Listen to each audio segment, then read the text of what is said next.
ਕਣਕ ਦਾ ਦਾਣਾ ਇੱਕ ਵੀ ਜਾਇਆ ਨਹੀਂ ਹੋਣਾ ਚਾਹੀਦਾ।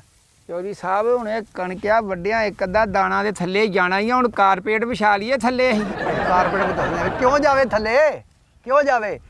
ਤੈਨੂੰ ਪਤਾ ਕਿਸਾਨ ਦੀ ਕਿੰਨੀ ਮਿਹਨਤ ਹੁੰਦੀ ਆ ਇਹਦੇ ਤੇ। ਉਹ ਕਿਸਾਨ ਮੈਂ ਹੀ ਆ, ਤੁਸੀਂ ਤੇ ਲਾਂਬੇ ਫਿਰਦੇ ਤੁਰਦੇ, ਅਸੀਂ ਇੱਥੇ ਸਾਰੇ ਇੱਥੇ ਤੱਕ ਪਹੁੰਚਾਈ ਆ ਕਣਕ।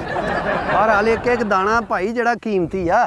ਚਲੋ ਫਿਰ ਰਹਿਣ ਦਿੰਦੇ ਆ, ਨਹੀਂ ਵੱਢਦੇ ਉਹ ਅਸੀਂ। ਠਹਿਰ ਜਾ, ਤੂੰ ਨਹੀਂ ਵੱਢਦੇ ਫੜ। ਮੇਰੇ ਕਹਿਣ ਦਾ ਮਤਲਬ ਆ ਵੀ ਅੱਗੇ ਤੈਨੂੰ ਪਤਾ ਵੀ ਪਿੱਛੇ ਜੇ ਬਾਰਿਸ਼ਾਂ ਹੋਈਆਂ ਸਾਰੀਆਂ ਕਣਕਾਂ ਲੰਮੀਆਂ